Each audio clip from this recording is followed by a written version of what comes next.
자, 오늘 미국 증시에 대해서 이제 살펴볼 텐데요.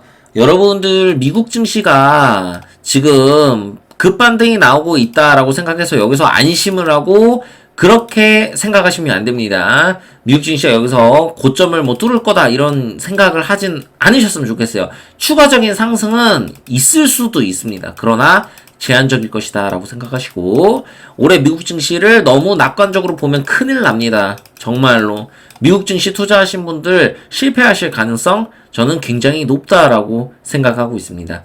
무조건 오르는 주식은 없습니다. 영원한 것은 없기 때문에 그런 것들을 고려하시고 지금의 미국의 경제와 그다음 미국의 어떤 정치적인 상황들을 고려하시면서 투자를 진행하셔야 될 때이다라는 걸 말씀드리고, 한국은 결국에는 미국 증시의 방향성을 지금은 따라가는 그런 입장이기 때문에 미국 증시가 좋지 않으면 한국 증시도 어쨌든 좋을 리는 없다라는 게 지금의 현재의 어떤 상황입니다. 그래서 이런 것들 고려하셔야 되고, 자, 구독과 좋아요 알림 설정은 무조건 하셔야겠죠.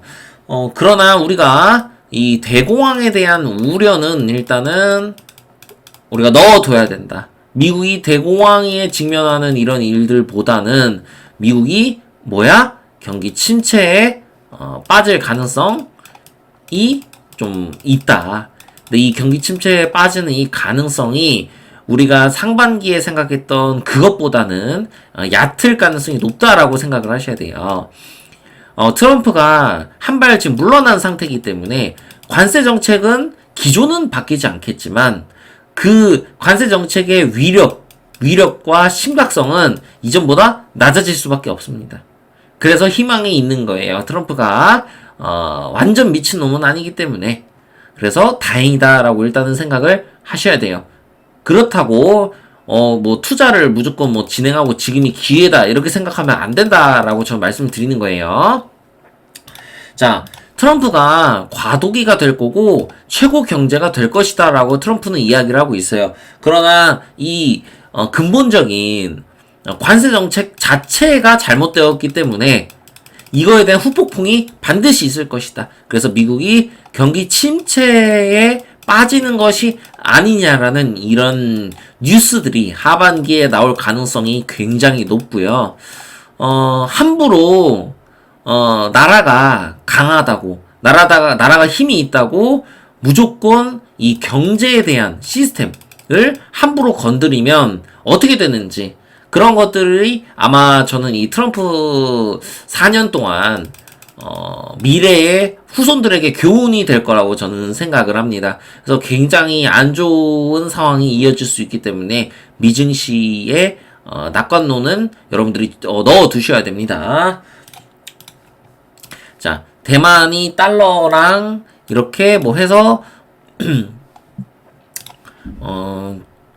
제가 이거 절상 요거에 대해서 말씀을 드리면, 일단은 대만과 중국 그리고 한국 이외에 뭐 동아시아 국가들이 지금 우리 기준으로 원화 강세를 보이고 있다. 위안화 강세를 보이고 있다. 이런 뜻이죠. 자, 왜 이런 현상이 일어날까를 우리가 보면, 지금 달러가 약세가 되고 있는데 이것이 지금 자금이 아시아로 유입이 되려고 하는 이런 모습들이 보이고 있다.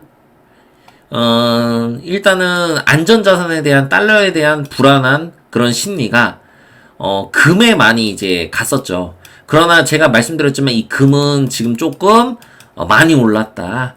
그래서 금은 만약 미국이 경기 침체가 발생할 경우 오히려 조정을 보이는 이런 현상도 일어날 수 있기 때문에 일단 여러분들 조심하셔야 되고, 지금 앞으로 어떠한 현상이 일어날지는 좀 더 지켜봐야겠지만, 제가 얼마 전에 열흘 전쯤인가요? 우리 증시를 분석하면서 환율을 분석했잖아요. 환율이 당분간 안정화될 가능성이 높다라고 했는데, 지금 이러한 것들이 보여지는 현상들, 이거는 한국에게는 좀 긍정적인 시그널로 여러분들이 이해를 하셔야 돼요. 미국이 달러가 약세를 보이고 있는데 오히려 아시아의 원화가 강세두고 있다. 어떤 미국이 지금 약간 조금 지지부진하고 이 과정에서 중국이 부상할 수 있는 이러한 지금 시나리오를 여러분들이 좀 그려볼 수가 있거든요. 앞으로 미증시는 큰 상승이 어려워요. 그럼 그 자금이 어디론가 이동을 할 텐데 그게 아시아권으로 이동을 할 수도 있는 겁니다. 자, 이렇게 된다면 한국 같은 경우는 어떤 금융위기에 대한 그 불안감이 상당히 있었는데 요게 좀 해소가 될 수 있는 이런 토대가 마련될 수도 있는 거예요. 한국하고 미국의 어떤 관세 협상이 지금 이루어지고 있는데 이 관세 협상도 결국에는 한국에게 크게 손해를 끼치지 않으면서 잘 마무리를 지을 수 있는 거고, 좀 여러분들 대공황에 대한 시나리오를 어느 정도는 너무 과도하게 생각하지 않아야 될 수 있는 그런 때이다라고 생각을 해요. 그러나 우리 증시가 올해 그렇게 좋지는 않을 거기 때문에 여러분들 투자를 하실 때 좀 주의를 하셔야 된다라는 걸 다시 한번 설명을 드리고요. 그리고 트럼프가 중국하고 뭐 통상협상 나의 의지에 달려있어 이렇게 얘기를 하고 있지만 이미 공은 중국한테 넘어갔어요. 이 중국이 버틸 겁니다. 이 지금 달러 약세가 이어지고 있고 애가 타는 거는 결국 트럼프거든요. 물론 트럼프가 의도하는 거는 달러의 약세예요. 왜 트럼프가 달러의 약세를 의도를 할까요? 트럼프는 과거 미국의 제조업의 부활을 꿈꾸고 있습니다. 그래서 미국이 수출 대국으로 지금 체제 전환을 하려고 하는 거예요. 이것이 결국에는 실패를 할 가능성이 굉장히 높아요, 여러분들. 응? 그러니까 트럼프는 자기가 의도한 대로 달러 약세가 이어지고 있으니까 뭐 그거를 긍정적으로 해석할 수 있겠지만 지금 이 달러의 약세는 어떤 미국에 대한 경제에 대한 불확실성과 그다음 트럼프에 대한 어떤 불확실성 때문에 이어지고 있는 거거든요. 이 현상은 당분간 지속될 가능성이 높아요. 그러면 중국 입장에서는 오히려 버티는 게 중국이 이득일 수가 있는 거예요. 지금 말도 안 되는 관세를 미국이 부과했지만 결국 중국도 같이 부과를 하고 있거든요. 여기서 트럼프가 꼬리를 쉽게 내리지 않을 거기 때문에 이 부분은 상당 기간 지속될 수 있다. 올해 하반기까지 미국과 중국의 갈등이 이어질 수 있고 내년에도 이어질 수 있어요. 그럼 증시가 어떻게 되겠습니까? 이 불확실성 때문에 상당히 변동폭이 심할 수가 있겠죠. 그래서 제가 올해 어려울 것이다 라고 여러분한테 말씀을 드리는 거예요. 이 중국과의 미국에서 누가 이길지는 우리가 가봐야지 알겠지만 제 생각에는 중국이 이번에 이길 수도 있지 않을까 이런 생각을 조심스럽게 해봅니다. 그래서 여러분들 관망하는 자세로 증시를 바라봐야 되는 그런 2025년이 될 거고요. 자, 일단은 국제유가 차트를 한번 보겠습니다. 여러분들 국제유가 제가 왜 차트를 지금 보고 있을까요? 여러분한테 말씀드렸지만 만약 국제유가가 가격이 이 부분을 이탈한다면 제가 뭐라 그랬어요? 미국의 경기 침체 혹은 전 세계의 경기 침체에 대한 생각을 좀 해야 된다. 이 우려 지금 사실 안 좋아질 가능성이 저는 굉장히 높다고 봅니다. 상당히 높다고 보고요. 이렇게 된다면 러시아와 우크라이나의 전쟁은 빠르게 1달러 락될 가능성이 높다고 보고요. 왜냐면 러시아 경제가 좀 휘청일 수가 있거든요. 원유가 이렇게 떨어지고 이렇게 된다면 러시아 입장에서는 굉장히 안 좋은 거거든요. 근데 원유가 다시 오를 이런 어떤 모멘텀이 전혀 없어요. 지금 상황에서는.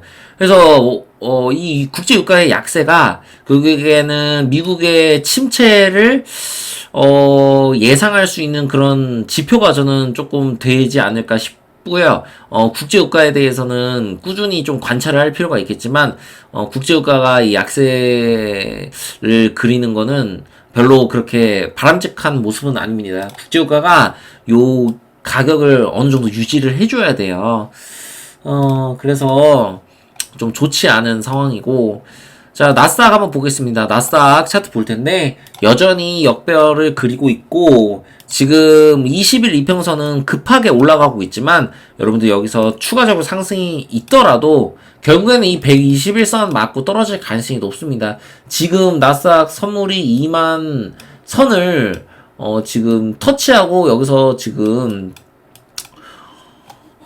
방향성을 다시 모색하고 있는데요. 여기서 추가적으로 상승 제가 봤을 때는 나와도 2만 1000포인트 요 구간을 넘지는 못할 것이다 라고 생각을 하고 있고요.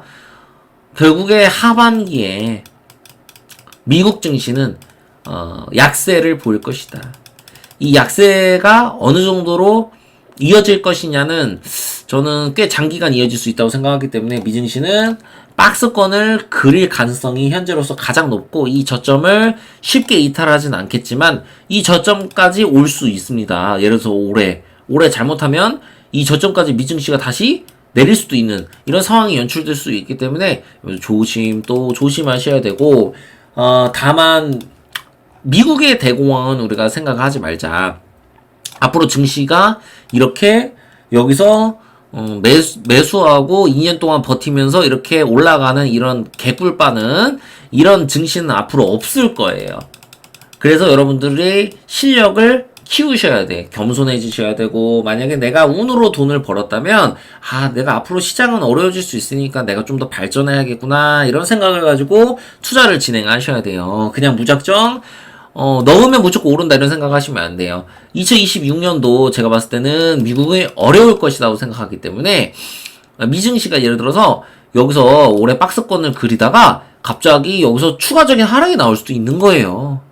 저는 미증시는 결국 약세의 흐름을 최소 2년 이상은 보일 것이라고 좀 판단하고 있기 때문에, 지금 현재 기준으로는 미국의 대공황을 생각하는 거는 너무 여러분들이 과한 생각이지만, 미국이 경기 침체에 대한 우려로 인해서 미증시가 박살나는 그런 일들이 언제든지 발생할 수 있고, 그 과정에서 뭐 10,000포인트까지 내릴 거라고는 일단은 생각하고 있지 않아요. 저는 요런 건 생각하고 있지 않지만, 요 박스권을 그리면서 이렇게 움직이면요, 개별주들은 더 큰 폭의 하락을 보일 수 있고, 엔비디아나 그 다음에 구글, 뭐 이런 애플 같은 회사들도 조금 안 좋은 모습을 보일 수가 있습니다.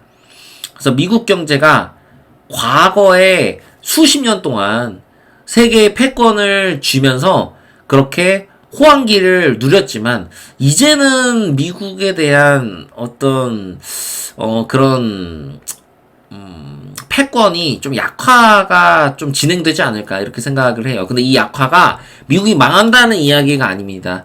중국이 부상하면서 중국에 또 투자금이 모이고, 또 아시아에 투자금이 몰리면서 좀 전 세계의 어떤 지각 변동이 일어나지 않을까 이런 생각을 해요. 그래서 미국 증시 같은 경우는 여러분들 환율 생각하셔야겠죠. 우리 환율이 만약에 강세를 보일 경우 어떻게 돼요?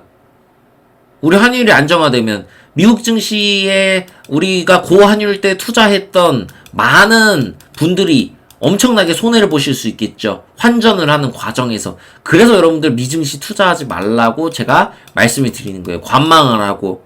우리 환율이 여기서 더 떨어질 수도 있습니다. 그런 현상이 일어날 수도 있어요. 결국 한국 같은 경우는 제가 뭐 한국 증시를 다시 얘기하면서 말씀드리겠지만, 이런 부분이 다행이다라고 생각을 하셔야 돼요. 그래서 한국에게 어떤 한국이 대공황이 올 수 있는 이런 좀 우려가 있었는데, 이런 것들이 점차 좀 해소될 수 있는 그런 호재들이 좀 나오고 있어서 일단 좀 더 지켜봐야겠지만, 저는 좀 긍정적으로 지금 좀 바라보려고 해요. 어쨌든 제가 내일이든 모레든 제가 한국 증시 그 전망 다시 한번 올리도록 할게요. 여러분들 주말 연휴 잘 보내셨을 텐데, 내일 증시도 잘 준비하셔서 성투하시는 여러분들 되셨으면 좋겠습니다. 구독과 좋아요, 알림 설정 꼭 하셔야겠죠. 코리안 버핏이었습니다. 감사합니다.